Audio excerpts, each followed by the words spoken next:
संत तो हजारों हुए हैं, पर कबीर ऐसे हैं जैसे पूर्णिमा का चांद, अतुलनीय, अद्वितीय, जैसे अंधेरे में कोई अचानक दिया जला दे, ऐसा यह नाम है। जैसे मरुस्थल में कोई अचानक मरुद्यान प्रकट हो जाए, ऐसे अद्भुत और प्यारे उनके गीत हैं। मैं कबीर के शब्दों का अर्थ नहीं करूंगा, शब्द तो सीधे साधे हैं। कबीर को तो पुनरुज्जीवित करना होगा, व्याख्या नहीं हो सकती उनकी। उन्हें पुनरुज्जीवन दिया जा सकता है, उन्हें अवसर दिया जा सकता है कि वे मुझसे बोल सकें। तुम ऐसे ही सुनना जैसे ये कोई व्याख्या नहीं है, जैसे 20वीं सदी की भाषा में पुनर्जन्म है, जैसे कबीर का फिर आगमन है। और बुद्धि से मत सुनना, कबीर का कोई नाता बुद्धि से नहीं। कबीर तो दीवाने हैं, और दीवाने ही केवल उन्हें समझ पाए, और दीवाने ही केवल समझ पा सकते हैं। कबीर मस्तिष्क से नहीं बोलते, ये तो हृदय की वीणा की अनुगूंज है। और तुम्हारे हृदय के तार भी छू जाएं, तुम भी बज उठो, तो ही कबीर समझे जा सकते हैं। यह कोई शास्त्रीय बौद्धिक आयोजन नहीं है। कबीर को पीना होता है चुस्की चुस्की, जैसे कोई शराब पिए, और डूबना होता है, भूलना होता है अपने को, मदमस्त होना होता है। भाषा पर अटकोगे चूकोगे, भाव पर जाओगे तो पहुंच जाओगे। भाषा तो कबीर की टूटी फूटी है, बे पे लिखे थे, लेकिन भाव अनूठे हैं कि उपनिषद फीके पे, कि गीता, कुरान और बाइबल भी साथ खजे होने की हिम्मत न जुटा पाए। भाव पर जाओगे तो, भाषा पर अटकोगे तो कबीर साधारण मालूम होंगे। कबीर ने कहा भी लिखा लिखी की है नहीं, देखा देखी बात नहीं, पढ़कर कह रहे हैं। देखा है आंखों से, जो नहीं देखा जा सकता उसे देखा है, और जो नहीं कहा जा सकता उसे कहने की कोशिश की है। बहुत श्रद्धा से ही कबीर समझे जा सकते हैं। शंकराचार्य को समझना हो, श्रद्धा की ऐसी कोई जरूरत नहीं, शंकराचार्य का तर्क प्रबल है। नागार्जुन को समझना हो, श्रद्धा की क्या आवश्यकता, उनके प्रमाण, उनके विचार की अद्भुत तर्क सरणी वह प्रभावित करेगी। कबीर के पास न तर्क है, न विचार है, न दर्शन शास्त्र है। शास्त्र से कबीर का क्या लेना देना।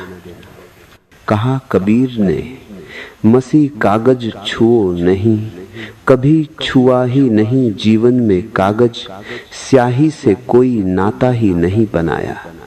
सीधी सीधी अनुभूति है, अंगार है, राख नहीं।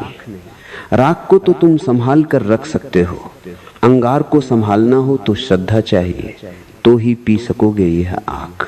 कबीर आग है, और एक घूंट भी पी लो तो तुम्हारे भीतर भी अग्नि भभक उठे, सोई अग्नि जन्मों जन्मों की।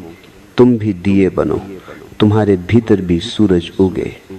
और ऐसा हो तो ही समझना कि कबीर को समझा, ऐसा न हो तो समझना कि कबीर के शब्द पक्के, शब्दों की व्याख्या की, शब्दों के अर्थ जाने, पर वह सब ऊपर ऊपर का काम है। जैसे कोई जमीन को 1-2 इंच खोदे और सोचे कि कुआं हो गया, गहरा खोदना होगा। कंकड़ पत्थर आएंगे, कुआं कचरा आएगा, मिट्टी हटानी होगी, धीरे धीरे जल स्रोत के निकट पहुंचोगे।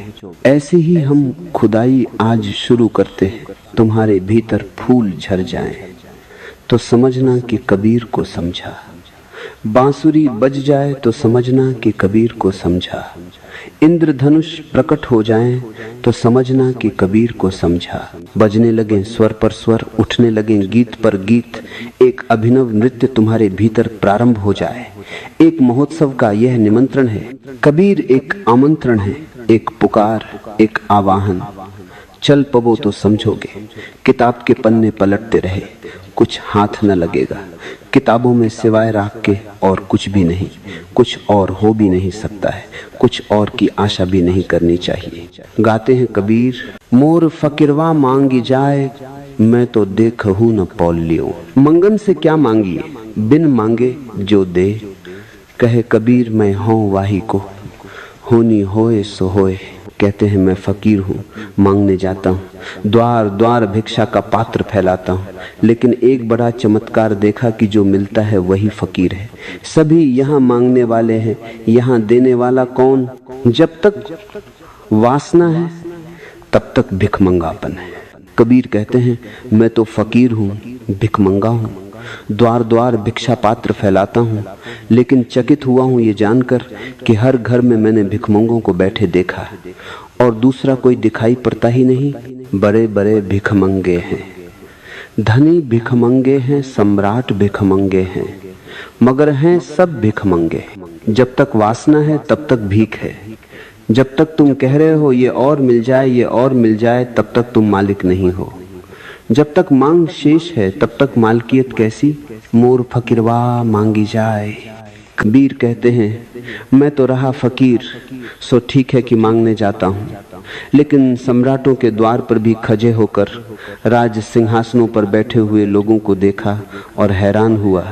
समझ नहीं पाया इस पहेली को कि सभी फकीर हैं, सभी भिखमंगे हैं, यहाँ सभी मांगने में लगे हैं। तो फिर सोचा कि इनसे क्या मांगना, मंगन से क्या मांगिए, ये तो खुद ही भिखमंगे हैं बेचारे, ये तो खुद ही दया के पात्र हैं, इन्होंने तो खुद ही अपनी वासना के अदृश्य पात्र फैला रखे हैं।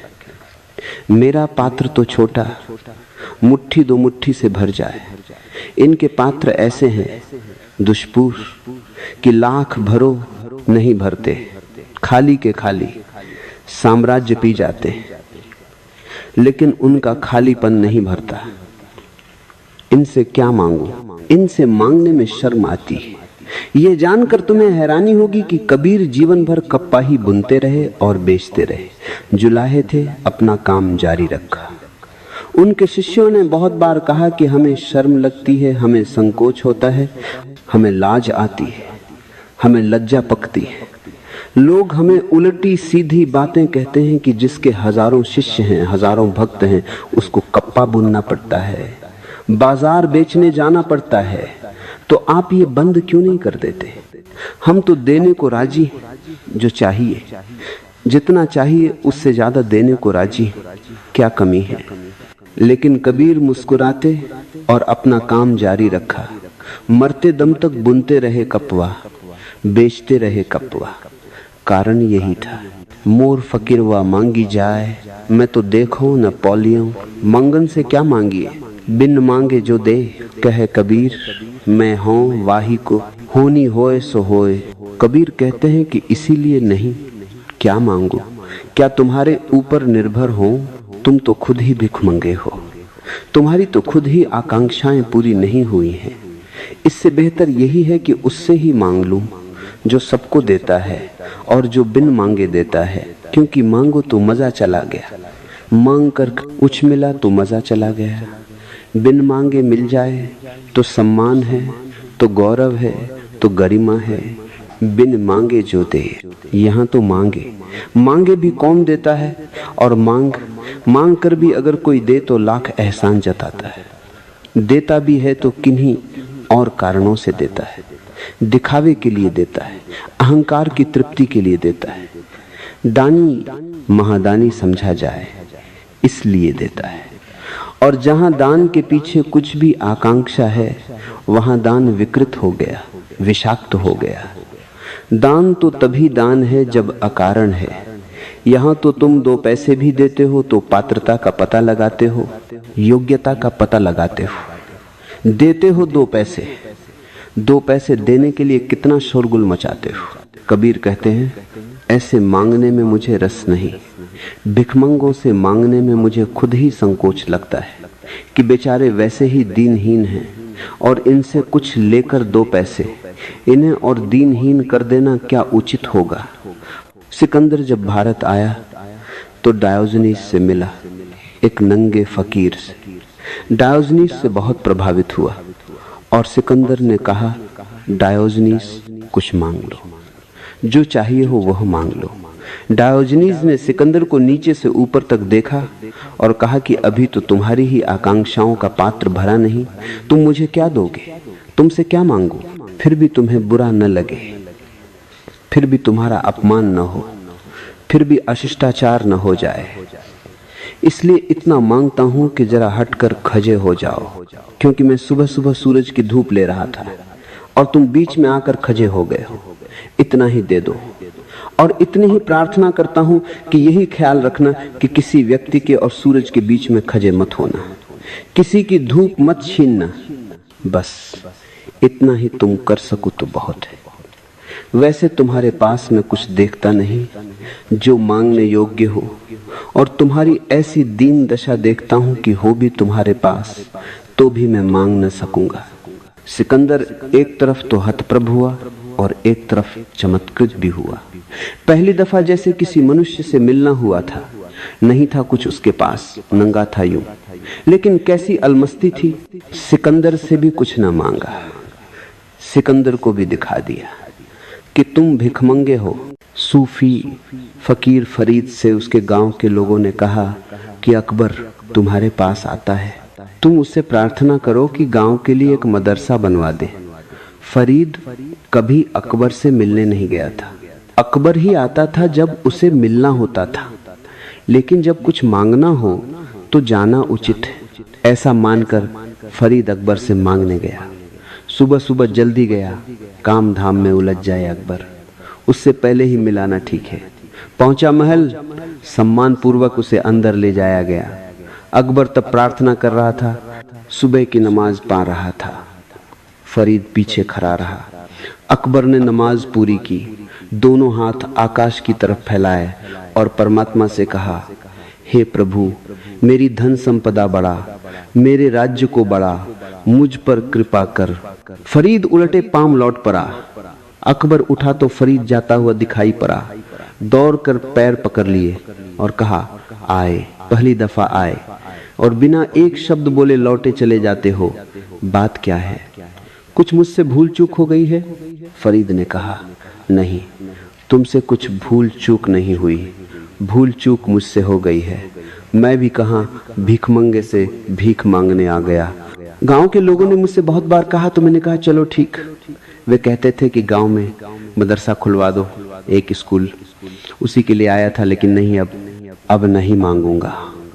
तुम तो खुद ही अभी मांग रहे हो, तुम्हारी प्रार्थना तो अभी भिखमंगे की प्रार्थना है, और राज्य और धन और संपदा नहीं, तुम्हें गरीब नहीं करूंगा। एक मदरसा खोलोगे तो कुछ पैसा तो लगेगा ही, उतना गरीब हो जाओगे। नहीं, मैं किसी को गरीब करने के लिए उत्सुक नहीं हूं। फिर रही बात मदरसे की, तो गांव के लोगों से कह दूंगा कि हम उसी से ही क्यों ना मांग लें जिससे अकबर खुद मांगता है। उसकी होगी मर्जी तो दे देगा, उसकी मर्जी नहीं होगी तो उसकी मर्जी से ही राजी होना उचित है। कबीर कहते हैं, मांगन से क्या मांगिए, मांगना ही हो तो सम्राटों के सम्राट से मांगो, उस मालिक से मांगो, बिन मांगे जो दे, और उससे मांगना भी नहीं पड़ता। यही मजा है। भक्त और भगवान के बीच जो संवाद चलता है अनूठा है। भक्त मांगता नहीं और भगवान बरसाए चला जाता है। प्रसाद पर प्रसाद भक्त ने मांगा कि संवाद रुक जाता है, मांगा की बात टूट गई, मांगा की नाता छिन्न भिन्न हो गया, सेतु गिर गया। क्योंकि मांगा तो तुमने ये बता दिया कि तुम्हें भगवान में उत्सुकता नहीं है, तुम्हारी उत्सुकता धन में है, पद में है, प्रतिष्ठा में है। भगवान तो केवल बहाना है, उसके माध्यम से मिल जाए धन, इसलिए भगवान की प्रार्थना भी कर रहे हो, लेकिन असली इच्छा धन की है। धन भगवान से भरा हो गया, भगवान साधन हो गया, धन साध्य हो गया। जिसने मांगा उसने भगवान का अपमान किया। अगर तुम्हारी प्रार्थनाओं में मांग है तो तुम भगवान का अपमान कर रहे हो। लोग मुझसे पूछते हैं कि हमारी प्रार्थनाएं पूरी क्यों नहीं होती। तुम्हारी प्रार्थनाएं परमात्मा तक पहुंच ही नहीं सकती। वे प्रार्थनाएं नहीं हैं, अपमान है, स्तुति नहीं है, गालियां हैं। क्योंकि जब भी तुम कुछ मांगते हो तभी तुम ये कह रहे हो कि भगवान से भी बजी कोई चीज है, जिसके लिए हम भगवान को भी साधन बना रहे हैं। अगर शैतान दे सकता हो तो हम शैतान की प्रार्थना करेंगे। कहते हैं कि भगवान देता है तो भगवान की प्रार्थना करते हैं। मैंने सुना है मुल्ला नसरुद्दीन की अंतिम घजी आई तो धर्मगुरु उसे आखिरी प्रार्थना करवाने आया। मुल्ला ने कहा कि अभी तो मैं प्रार्थना खुद कर सकता हूँ, आप बैठें, विराजें, मैं प्रार्थना करता हूँ। और उसने पहले तो परमात्मा से प्रार्थना की कि हे प्रभु मुझे बचाओ, ये मृत्यु के दूत द्वार पर आकर खड़े हो गए हैं, मेरी रक्षा करो। और फिर कहा कि हे शैतान मुझे बचा, ये मृत्यु के दूत मेरे द्वार पर आकर खड़े हो गए हैं। धर्मगुरु ने सुना कि वह शैतान से भी प्रार्थना कर रहा है, तो उसने कहा, नसरुद्दीन तुम विक्षिप्त तो नहीं हो गए हो, मरते वक्त होश तो नहीं खो दिया है? नसरुद्दीन ने कहा कि तुम मुझे समझाने की कोशिश मत करो, मर मैं रहा हूं कि तुम मर रहे हो, अब कौन जाने किसके हाथ में पड़ना पड़े, इसलिए दोनों से प्रार्थना कर लेनी उचित है। जिसके भी हाथ में पाड़ गए उसी से कहेंगे कि भाई याद रखना प्रार्थना तो की थी। इस आखिरी समय में यह झंझट मैं मोल नहीं ले सकता कि एक की प्रार्थना करूं और दूसरे को छोड़ दूं। अब पता नहीं किसके कब्जे में पाऊंगा, और ज्यादा संभावना तो शैतान के कब्जे में ही पड़ने की है, इसलिए उसे भी राजी रखना उचित है। तुम उसकी ही प्रार्थना करते हो जिसे तुम्हारी आकांक्षाएं पूरी हो सके, फिर वह परमात्मा हो कि शैतान हो। तुम्हें न परमात्मा से प्रयोजन है न शैतान से, तुम्हें अपनी आकांक्षा से प्रयोजन है। इनका तो तुम उपयोग कर रहे हो। इसलिए भक्त मांगता नहीं, बिन मांगे मिलता है, बहुत मिलता है, अकूत मिलता है, तौला नहीं जा सकता, इतना मिलता है। प्रसाद की सतत वर्षा होती रहती है, लेकिन बिन मांगे मांगा कि तत्क्षण वर्षा बंद हो जाती है। और तुमने तो जो प्रार्थना सीखी है और तुम्हारे धर्मगुरुओं ने तुम्हें जो प्रार्थनाएं सिखाई हैं वे सब मांगने की हैं। पानी न गिरे तो हवन यज्ञ, तुम परमात्मा की याद ही तब करते हो जब तुम्हारी कोई जरूरत होती है। कोई काम अटक जाए तो खुशामद करने लगे, तुम्हारी प्रार्थना खुशामद से ज्यादा नहीं है। मजबूरी में करते हो वो तुम्हारा आह्लाद नहीं है, तुम्हारा आनंद नहीं है, तुम्हारा उत्सव गीत नहीं है, तुम्हारा धन्यवाद नहीं है, तुम्हारा आभार अनुग्रह नहीं है। पानी नहीं गिरा तो यज्ञ हवन शुरू, पंडित पुरोहित शुरू। कोई अड़चन आई, बीमारी आई, तकलीफ आई तो प्रार्थना। एक छोटे से बच्चे से स्कूल में पूछा उसके अध्यापक ने कि बेटा रात प्रार्थना करके सोते हो ना? उसने कहा कि जरूर, रोज प्रार्थना करके सोता हूँ। और सुबह प्रार्थना करते हो कि नहीं? उस लड़के ने कहा सुबह। सुबह किस लिए? रात तो अंधेरे में मुझे डर लगता है, इसलिए प्रार्थना करता हूँ। सुबह तो रोशनी है, क्या मैं पागल हूँ जो सुबह प्रार्थना करूँ? तुम्हारी प्रार्थनाएं भी उस लड़के की प्रार्थना से बहुत भिन्न नहीं है। कल ही मैं एक पंडित के संबंध में पा रहा था कि उसने अपने सोने के कमरे की दीवार पर सुंदर अक्षरों में श्रेष्ठतम प्रार्थनाएं लिख रखी थी। सभी धर्मों की, सर्वधर्म संभाव में उसका भरोसा था, और रोज रात सोने के पहले कहता था, हे प्रभु कृपा करके प्रार्थनाएं पाँव लेना, और सो जाता था। होशियार आदमी, चालबाज आदमी, अब कौन झंझट, रोज रोज वही प्रार्थना दोहराने की करे। और फिर लिख तो दिया है, और परमात्मा के पास आंखें भी हैं, और आशा की जाती है कि प्रा लिखा भी होगा। प्रा लेना खुद ही इतनी ही प्रार्थना करता था। हे प्रभु प्रार्थना पढ़ लेना। हमारी प्रार्थनाएं हमारी वासनाओं का ही प्रक्षेपण है, और हमारी प्रार्थनाएं हमारे अज्ञान से आपूरित हैं। हमारी प्रार्थनाएं नहीं हैं, प्रार्थनाओं का धोखा है। कबीर ठीक कहते, बिन मांगे जो दे, उस परमात्मा की तरफ झुक भर जाओ और उसके मेघ चले आते हैं, उसकी वर्षा शुरू हो जाती है। स्मरण रहे कि जैसे जब वर्षा के मेघ आशान में उठते हैं, वर्षा के जल से भरे, तो बरसने को उतने ही आतुर होते हैं जितनी पृथ्वी पीने को प्यासी होती है। पृथ्वी की प्यास, आतुरता और बादलों की बरसने की आकांक्षा तोट समान है। सिर्फ पृथ्वी ही प्यासी नहीं होती, बादल भी आतुर होते हैं बरसने को। यह स्वाभाविक है, तुम सिर्फ अपने हृदय को खोल दो। परमात्मा उतना ही बरसने को आतुर है, उसके पास बान है आनंद की। वह तुम्हारी तरफ हजार हजार धाराओं में सहस्र धाराओं में बहना चाहता है। सच तो यह है कि वह रोज तुम्हारे चारों तरफ परिभ्रमण करता है। तुम तो कभी कभी मंदिर में जाकर परिक्रमा कराते हो। झूठी, तुम्हारा मंदिर झूठा, तुम्हारी परिक्रमा झूठी, क्योंकि तुम झूठे। तुम्हारा मंदिर तुम्हारा बनाया हुआ, तुम्हारे मंदिर के पंडित पुजारी, तुम्हारे नौकर, तुम्हारी प्रार्थनाएं, इन्हीं नौकरों के द्वारा गजी हुई प्रार्थनाएं हैं। तुम अपनी प्रार्थना भी अपने हृदय से नहीं उठने देते। क्या फिक्र की प्रार्थना में सुंदर शब्द हो? फिक्र होनी चाहिए कि प्रार्थना हृदय से जन्मी हो। क्या चिंता की भाषा सौष्ठव हो, व्याकरण शुद्ध हो? चिंता होनी चाहिए एक कि हार्दिकता हो, सहजता हो, स्वस्फूर्त हो। तुतलाहट से भी काम चल जाएगा। सुंदर से सुंदर प्रार्थनाएं, गायत्री के मंत्र भी काम नहीं आएंगे। शुद्ध से शुद्ध उच्चारण भी साथ नहीं देगा। लेकिन अगर तुम्हारे प्राणों से ही उठा हुआ भाव है, फिर चाहे वह तुतलाहट जैसा ही क्यों न मालूम हो, टूटा फूटा क्यों न हो, सार्थक है। इसलिए सार्थक है कि तुम्हें खोलता है। परमात्मा तो तुम्हारी परिक्रमा कर ही रहा है। तुम्हें खुला हुआ पा जाए तो प्रवेश कर ले। तुम बिल्कुल बंद हो। तुमने द्वार, दरवाजे, खिड़की सब बंद कर रखे हैं। तुमने रंध्र भी नहीं छोड़ी है उसके प्रकाश के प्रवेश के लिए।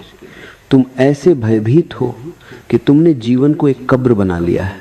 तुम जरा खिड़की तो खोलो, झरोखा तो खोलो हृदय का, और उसका सूरज सदा तुम तैयार पाओगे। उसका सूरज क्या कभी डूबता है? उसकी सुगंध सदा तुम्हारे चारों तरफ डोल रही है। अवसर तो दो, वो बादल बरसने को आतुर हैं, मगर तुमने अपने हृदय की पृथ्वी को छिपा रखा है। प्यासे हो, पीड़ित हो, मगर गलत दिशाओं में खोज रहे हो, भिखमंगों से मांग रहे हो।